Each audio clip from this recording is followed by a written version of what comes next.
بیوی کے لیے بھی کچھ احکامات ہیں، بیوی کی بھی کچھ ذمہ داریاں ہیں جو اسے شوہر کے حق میں پوری کرنا ہے۔ پہلی ذمہ داری یہ کہ بیوی خوشی کے ساتھ شوہر کی اطاعت کرے۔ قرآن پاک میں نیک عورتوں کی صفت یہ بتائی گئی ہے، فالصالحات قانتات، نیک عورتیں فرما بردار ہوتی ہیں، ایک طرف اللہ کی اطاعت گزار اور دوسری طرف شوہر کی اطاعت گزار۔ شوہر کی اطاعت کے بارے میں ایک حدیث میں آتا ہے، آپ صلی اللہ علیہ وسلم نے فرمایا، دو قسم کے لوگ ایسے ہیں کہ جن کی نمازیں ان کے سروں سے اوپر نہیں جاتی، ایک وہ غلام جو اپنے آقا سے بھاگ جائے جب تک کہ واپس نہ آئے، اور دوسرے وہ بیوی جو اپنے شوہر کی نافرمانی کرے جب تک کہ نافرمانی سے باز نہ آ جائے۔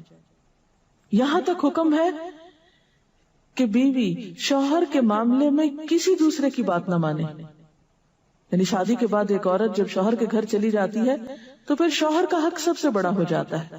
بعض اوقات ہمارے معاشرے میں ایک طرف شوہر کچھ کہتا ہے، دوسری طرف والدین کچھ کہتے ہیں، تیسری طرف کسی اور کا مشورہ کچھ ہوتا ہے، عورت بیچاری بیچ میں پس جاتی۔ ایسے موقع پر عورت کے لیے کیا لازم ہے، اس کی پرائرٹی کیا ہوگی کہ وہ اپنے شوہر کی بات مانے۔ عورت کی دوسری بڑی ذمہ داری اپنی آبرو اور عزت و عصمت کی حفاظت ہے۔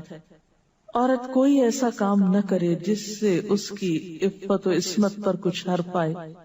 ازدواجی زندگی کی خوشی کا راز باہم ایک دوسرے پر اعتماد ہے۔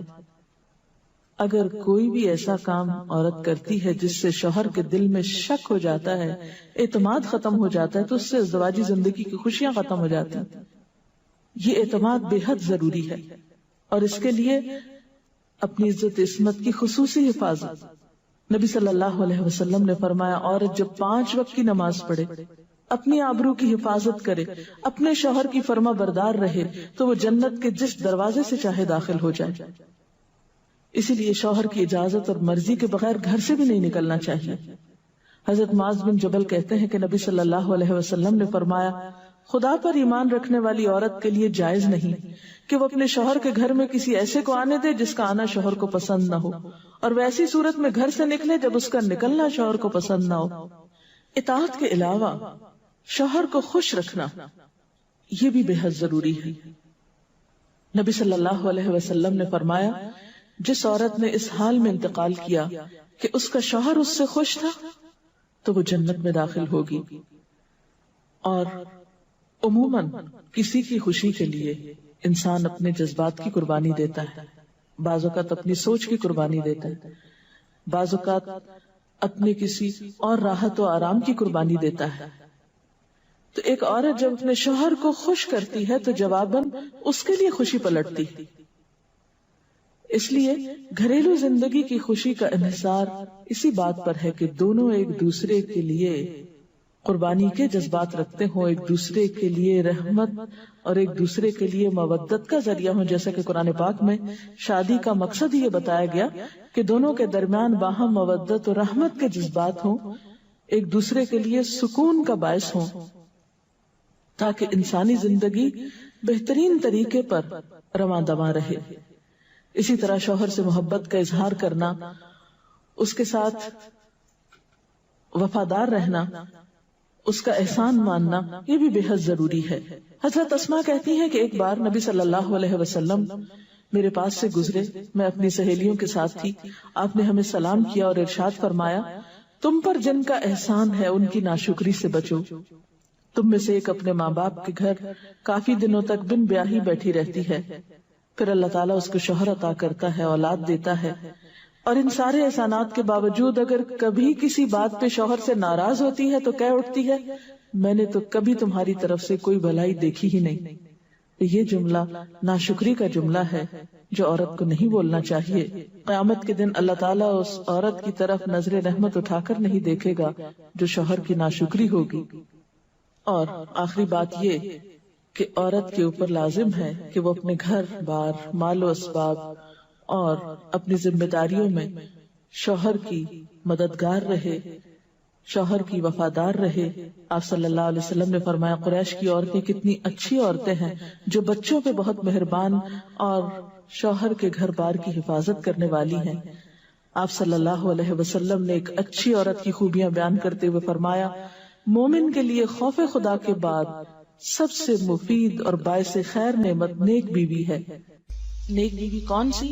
اس کی کیا تعریف ہے کہ جب شوہر کوئی کام کہے تو خوشی سے کر دے، جب اس پہ نگاہ ڈالے تو اس کو خوش کر دے، اور جب اس کے بھروسے پر قسم کھا بیٹھے تو قسم پوری کر دے، اور جب کہیں چلا جائے تو اس کے پیچھے اپنی عزت و آبرو کی حفاظت کرے، اور شوہر کے مال اور اسباب میں اس کی خیر خواہ رہے، اس کو ضائع نہ کرے۔ ایک اچھی بیوی کی خوبیاں آپ صلی اللہ علیہ وسلم نے بتائیں۔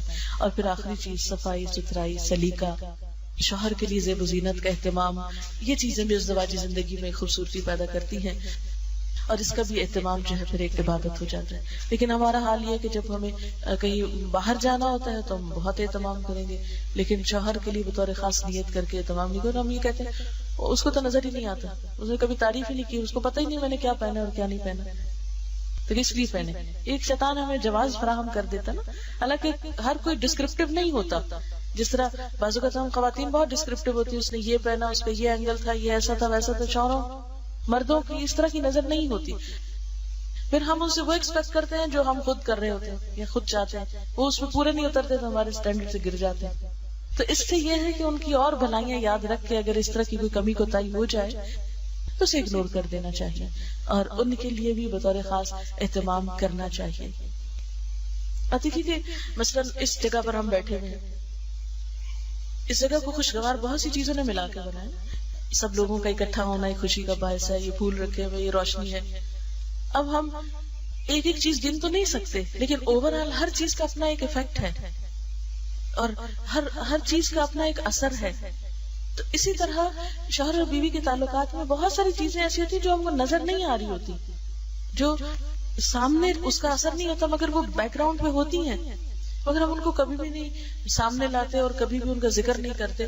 تو ہمیں ان معاملات میں تھوڑی کوشش کر کے کچھ احسانات کا کبھی زبان سے اگر بول دیں گے تو اس سے کچھ کمی نہیں ہوتی، لیکن دوسرے کا دل جیتا جاتا ہے، اور دوسرے کا دل خوش کرنا تو بہت بڑی عبادت ہے، اور اس کا آغاز اگر گھر سے ہو تو اور اچھا ہے، کیونکہ گھر والوں کو خوشیاں دینے سے خود خوشیاں اپنے آپ پہ پلٹتی، دے کر زیادہ ملتی ہیں، لیتے وہی ہیں جو دینا جانتے ہیں۔